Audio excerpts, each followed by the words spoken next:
Hello everyone, this is Uthris, and welcome back to some more Mount&Blade. Ruler of the Land is what we're going to be trying to do in this series. So, pretty much what we got going on right now is we're still just kind of waiting for a war to break out, since we are a mercenary unit for the Vaegirs. And in the meantime, I'm basically running around the Nordic coast up here, looking for sea raiders, because generally they are all melee units, and so they're pretty easy. Well, not easy in a sense, because I mean they're pretty sturdy units to face. So what I'm doing is actually looking for them. For one thing, they get some decent gear when you kill them, and also since they're all generally melee, they're a little bit easier to deal with in this difficulty setting. Let's see if we can see any of them at the moment. Because we have Battle Sizer, of course, pretty much everyone at the moment can be displayed on the screen at once, which is pretty nice. Then again, it's not very large battle going on right now. We are doing pretty much 20 or so versus 20. And looks like they do have some archers. Yeah. Which can be pretty scary for sure, because if I get taken out, we're going to be running into a problem.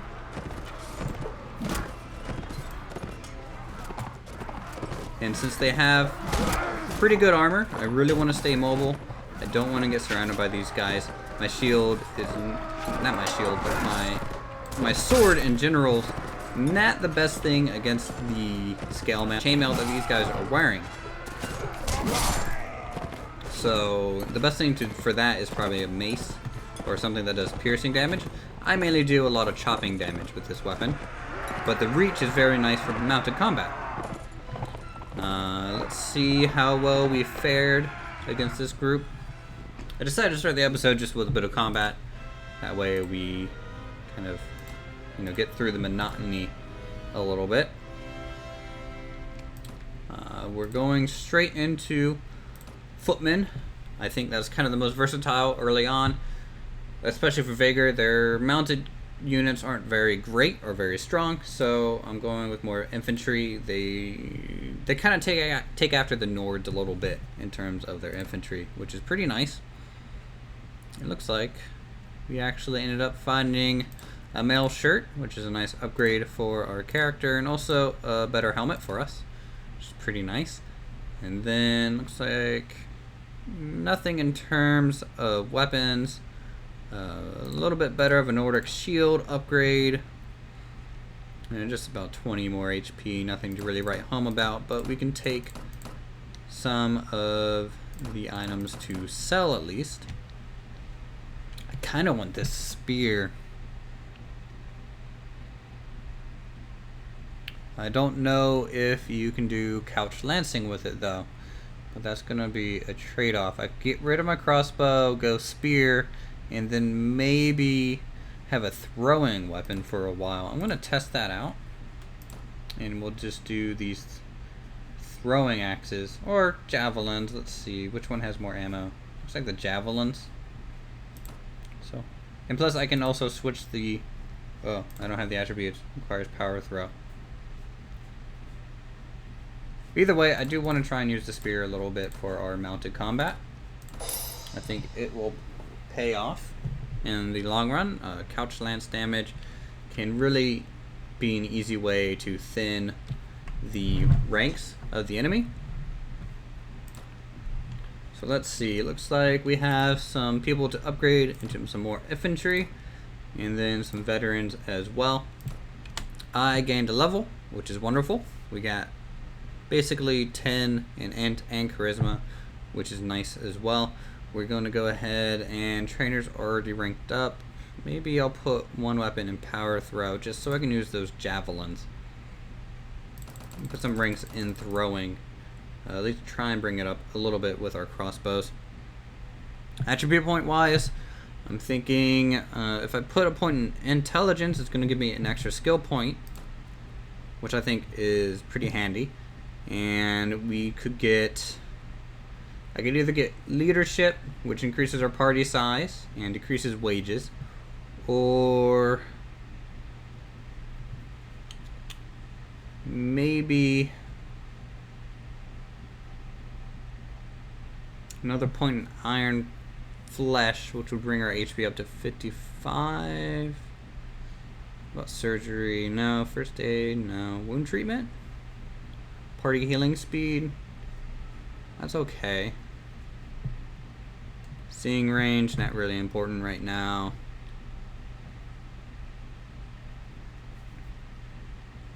Maybe I'll hold on to it. Or, actually, I'm going to put it in trade. It's just basically 5% more income, which in the long run is going to help out a lot. So let's go ahead, start recruiting a little bit more for our army, and then, actually, let's attack these 16 Sea Raiders. I need more XP. Come back here. Come back here. Today, the gods will decide your fate. So it's 18 versus 16. So let's see if we can't get a couch lance with this spear. It does not look like it, but it's going to give me a longer reach. So that by itself is going to be nice. So some of my veterans, it looks like they spawn with horses, which is interesting, but they don't have spears. So I kind of want to keep everyone together so they hit at the same time. I'm going to raise my shield up in case of javelins and archers, like that. Oh. And then put it on my back when I'm running away. Shields do block on the back. Pretty handy. So my polearm damage is kind of low, but it is piercing, which is pretty nice for these guys with the thicker armor.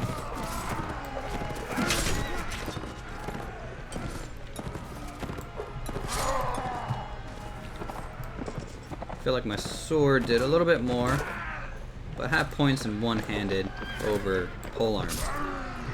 So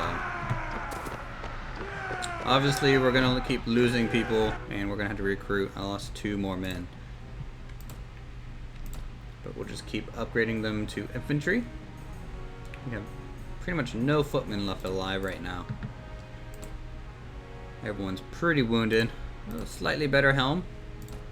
Ooh, I can use my javelins now. So that's pretty cool. Let's pick up some more things to sell back in the town. Let's actually try and get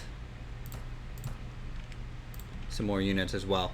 So I'm probably going to have to do a pretty long time skip. I just really got to wait for war to break out. That's going to be a lot of kind of our income, and then also where most of the action is going to be happening. I would prefer to buy non-perishable food as well. And in doing so, let's go to Calradia to sell our goods. So this first initial 10 minutes of our video will most likely be kind of the basic upkeep of our small band, and then I'm probably going to do a lot of off-camera work to try and get us caught up to a little bit more of a fast-paced raiding sort of parties to whoever we become at war with. And I'll start looting villages and basically doing nasty deeds to try to become an actual vassal for the Vaegirs. So let's go to the arms merchant and pretty much dump everything off. I want to try and make as much money as possible. And it looks like we might end up getting about 800, 900, ooh, 1,000. That's actually a pretty good profit just from killing some Sea Raiders. And then we can also go ahead and buy some food. Bread's good. Buy a couple smoked fish just for some food variety. It kind of increases our morale. And head back and leave. And then at this point, I'm going to recruit more people. I want to try and get our party size up to 40 some. And I think I'm going to have 30 infantry.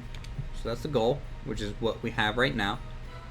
And then about 20 archers to support that infantry. And then we're going to have a pretty balanced defensive line protecting our archers. And then when they hit the defensive line, we'll have enough infantry to kind of hold it. So that's the plan, and I'll be back as soon as either war starts or something interesting happens that I want to share with you guys. Okay, guys, this is it. This is what we've been waiting for. We are at war with the Norse. Again, they're not very easy to conquer. The Norse have some of the best infantry, and their defensive capabilities, which is their Huskarls, is crazy. Javelins do a lot of damage, and in an open field environment, they're pretty easy to deal with. They don't have very good cavalry, and your archers can really poke away at them. Just in terms of trying to take their shit, this is crazy. But whatever.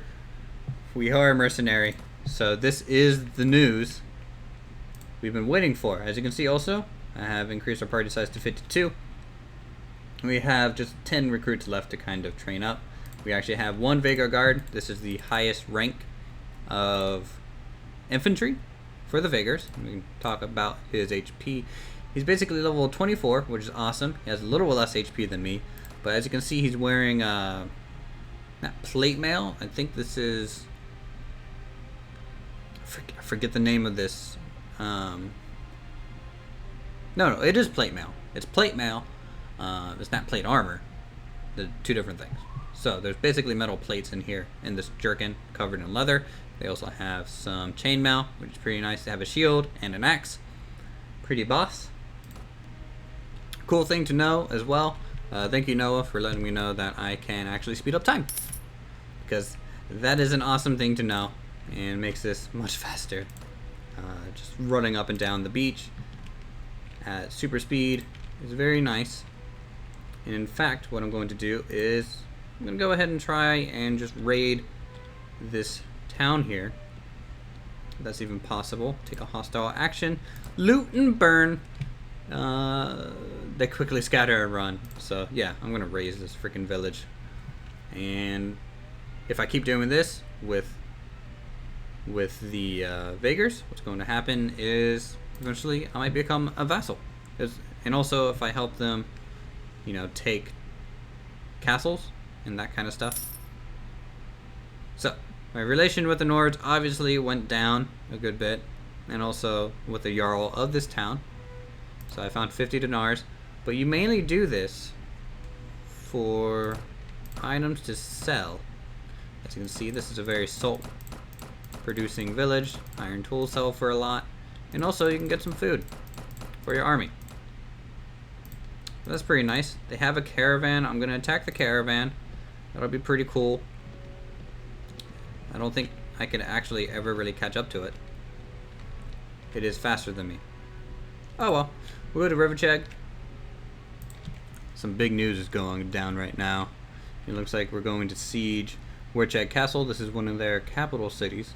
So a pretty bold move, kind of bypassing this castle here, because, if we take this, we're going to be surrounded. But the nice thing is, there's no other castles other than Albert Castle, and this kind of gives us a launching point into that area, which will be pretty nice. So I'm just going to go ahead and speed up time here, and we're just going to wait until this siege starts. And as you can see, some of their armies are actually kind of here.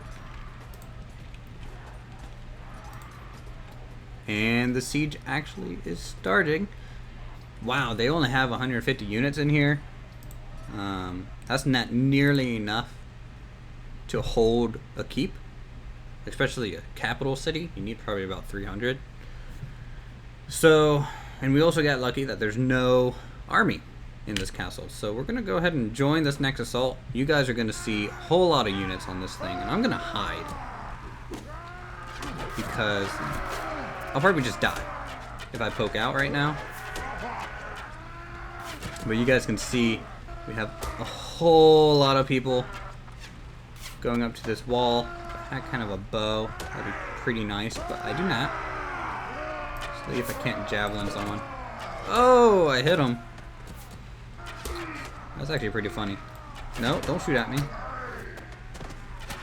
So as you can see, we're going to be running into a lot of archers because there's just so many on the bat. Oh, I killed someone with a javelin.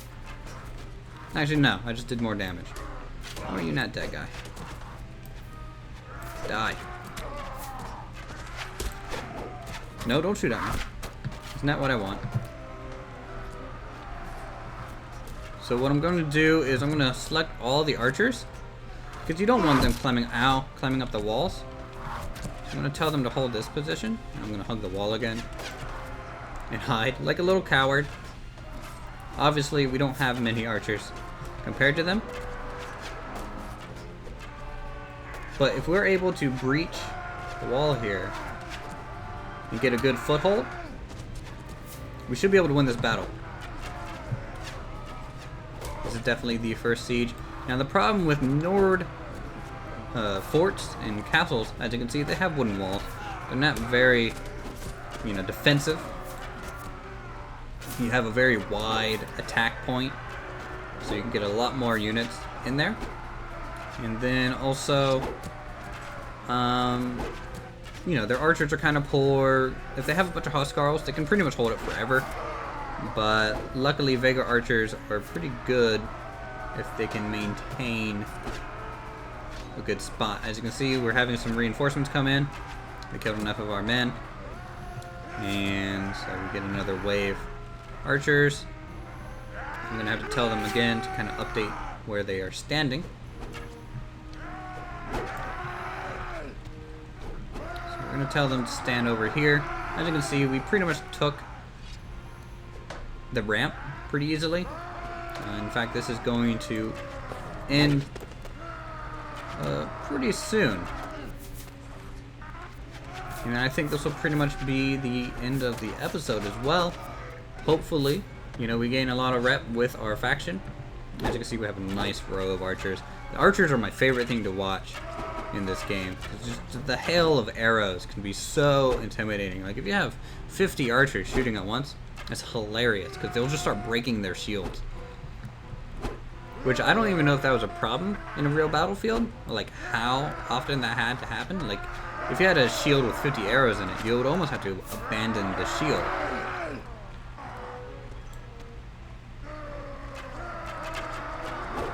So let's go ahead and look on the ground a little bit. See if there's any bows here. So we're gonna pick up this hunting bow. And any quivers on the ground. If we can find some quivers, we can take some pot shots at some Nords. There we go. So we got 8 arrows. It's better than nothing, I suppose. And, it'll assist just a little bit. Though, it looks like it's a little late for me to be assisting much. Can I get through that gap? No, I'm not accurate enough. My guy is terrible with bows. But it looks like we're pretty much coming down to the last forces. I would have loved to climb up here and siege with everyone, but I would have died. Like, it would have been that simple. I would have just been dead. And it's much better to tell these archers to stay down here. It's much, more useful to be a general in this game mode. And it's what I enjoy doing. Even if it wasn't on hard difficulty, I would have stayed down here. So we won. We lost 15 of our units. Our allies lost 80. And they lost 136. So everything went about 1 for 1, which is very interesting. That doesn't happen very often. But we can increase our unit supply. We don't have any more guards, which could be a problem, but it's okay. It looks like kind of a large battle's breaking out here. And I'm just going to tell my troops to sim it for us. Because it's just a quick, small battle. We increase our rep. Everyone is happy about that. He's free to go. I don't really have any prison management. This is a problem. You could get a lot of money from capturing people like this, but generally I prefer to gain honor, because honor is very important to basically at some point I'm gonna start my own, faction, and the Vaegirs aren't gonna like that, so I'm gonna help them early on and then break off from them, which will be interesting. So we successfully did that, and I'm kind of looking for the king at the moment, but I don't think he is in this group of people.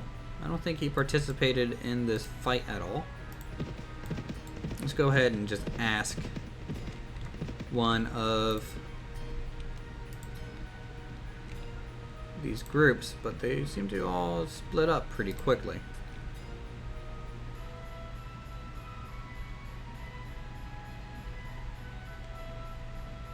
Oh, well, it looks like my contract with the king is over, and I'm going to be free of my bond for a little bit, because what I'm going to do is pretty much head straight back to Rivendell. That's a nice head you have on your shoulders. Why? Okay, I guess we ran into some sea raiders, and this will delay us a little bit. Run, run, run, run, run, run. We're back. We don't have anything under siege, do we? Is the king here? King is here, so I'm gonna go and join the feast. We can't join the feast. I had to wait until the tournament's over. So I guess next episode we'll try and become a vassal. And if not, we'll just join back up as a mercenary again and renew our contract for another month or so. So, hope you guys enjoyed this episode. Thanks for watching as always. If you guys are enjoying the content, feel free to leave me a like. Let me know down below if there's any strategies you want to reveal or what I should work on with my army. If you want to see more of a archer heavy army next, or if you want to see more infantry or what. And I'll see you guys in the next episode.